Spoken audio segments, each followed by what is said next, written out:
already watched the lecture from yesterday, so sorry that you're going to be bored, because it's the same one from yesterday. Hi, Sarah. So, how did West African culture still permeate our culture today? We're going to see it's a lot of different ways. So get your pens, your papers, your pencils ready. Let's move it on. So starting off with, of course, my favorite topic, the griot. Because we know before we had Arabic coming to West Africa, the African languages were oral languages. They weren't written down. So each town or village had what was called a griot, a traditional storyteller, a record keeper. They would know your whole entire history. So, for example, they would go and learn the history of the Rizzos. And they would talk about the triumphs of Savona climbing Mount Everest, and then talk about how Savona's father slayed a dragon one day, and how his grandfather was able to go and invent toothpaste so people stopped losing their teeth. So this griot would know the whole story of the Rizzo family. But not only the Rizzo family lived in that town, we have the Myers family lives in that town. And they're able to go tell all of the stories about how Amer was able to save that kitty cat in the tree, and how Amer's dad managed to go drive a car to the moon somehow. So they would know all of the stories of all of the people in the town, all of the families, which is pretty impressive considering there could be lots and lots of people there. They would know the history of their region and their people. And what's best is they would do all of this to songs that they made up. I mean, isn't it perfect history through music? You can see why I admire the griot so much, since we're always caught singing the songs that I write of history. Now, what they say is that some of these griots could go on for hours or even days. And if you think about it, if Madeline's going there reciting the genealogy and history of every single family in that town, it really could be hours and days. And the thing is, you have to remember, this is all from memory. They didn't have it written down. So these griots were incredibly important to society. And of course, Madeline the griot, she is going to have an apprentice. Clarosaurus Rex is going to learn from her so that she can then one day be the town griot. Pretty cool stuff. Now, folk tales are another thing that comes from West African culture. This is a story that has a moral. I think of the tortoise and the hare, that important folk tale that tells us that being fast is always better and you should totally believe in yourself. Wow. See, this is one of the problems of online teaching. In person, more of you are listening, and then someone's like, excuse me, Mr. Kenny, that's not the story of the tortoise and the hare, what it's trying to teach us. But instead, there's just the blank, I will accept whatever he says because I'm not listening anyways. Man, ouch. So obviously the real moral is slow and steady wins the race. If you did not know that, yowzers. At least I got a little bit of a smile there, okay. Now, Proverbs. Wise sayings. We've been talking about Proverbs since 5th grade. And Proverbs in West African culture are going to be incredibly important and common. We have a proverb on the bottom right there. However far a stream flows, it never forgets its origins. Does anyone have an idea what that could mean?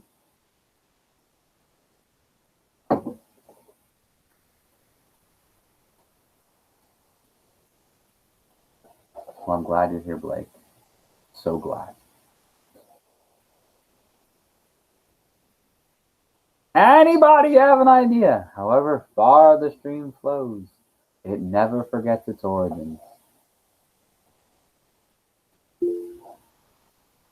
Apparently, this is going to be the highest show today. The only person participating. Wow. I did have Yisha for a minute. Maybe I'm there for a minute. All right. What do you think it means, darling? I think it means that people will never forget their roots and they'll always honor what they came from. Yeah, you'll never forget your roots. You know what you came from. Some other people interpret it as you never forget who you are or you change who you are, but yeah, I like that. Pretty cool. Here's one that I like. Every time an old man dies, it is as if a library has burnt down. And someone not Aya, perhaps give me an idea what they think this means. Salim! Maybe it means like every time someone dies, like someone old, because they know all the stories, it's like having a whole library burnt down.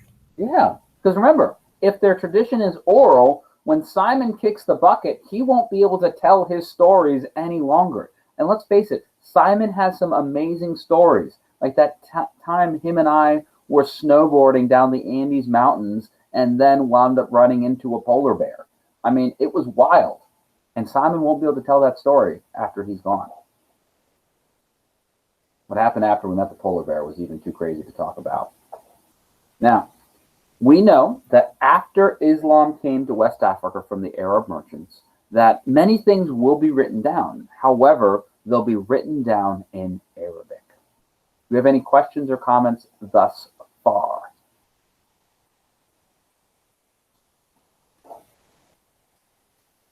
All right, seeing none. Moving on. Music. One of my favorite parts. So, we're going to see that music is going to have an incredibly important role in West African society. So, I mean, if there's a celebration, if there is a historical event, is it a special occasion, there will be special music for it. And we are going to borrow from a lot of that music in our own culture. One example is call and response music. Yeah, you guys do that every single day. When I'm like, good morning, class, and then you're like, good morning, Mr. Kenny. Guess what? That's call and response. I have called, you have responded.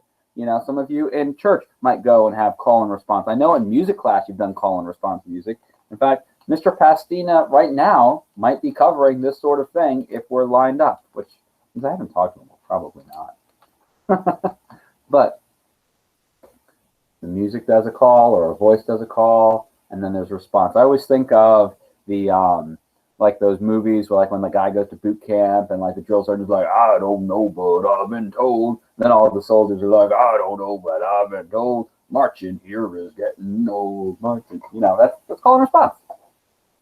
I don't know if they show movies like that anymore. When I was a kid, it was always like some movie, a guy going to boot camp. Now, we're going to get a lot of cool instruments coming from West Africa, and some of them are actually going to be precursors to instruments we have today. For example, we have the balafon. The balafon is essentially like a marimba. Now, a marimba, you might not be familiar with that, but think big xylophone, and instead of metal, well, that's actually a glockenspiel.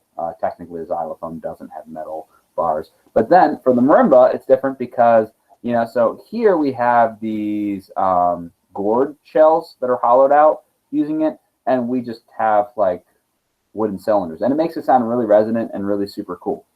The kora here, this is an ancestor to the banjo. That's right, banjo comes from the kora. We wouldn't be able to have dueling banjos or, you know, bluegrass music if it wasn't for West African culture. The Ngoni, a lot of people look at that like, is that like a guitar? It's actually more like a harp, but it's a pretty instrument. If we were in class, when we did our classwork, this is where I typically would show a video of people playing these African instruments, like while we did our classwork. But alas, we are apart. But also, drumming, super duper important. And one of the things that we're going to see is probably the largest influence is this emphasis on rhythm and beats. And our, you know, jazz music, guess what? Roots here. Rock music. You know, like the old time rock and roll, which is basically like modern day country, comes from this. You know, regular, you know, rock music today came from that other rock music, which came from this. You know, blues, R&B, rap. It all has its origins here. So much of our musical, like, current times comes from these medieval African times. And I threw dance in on this slide too because dance is always going in with music. And dance was just as important as music, with people doing dances for religious ceremonies, special occasions, historical events. I'm not too worried about that section, though. But that's really going to be our notes for the day. Pretty short and sweet. Do you have any questions or comments about this section of our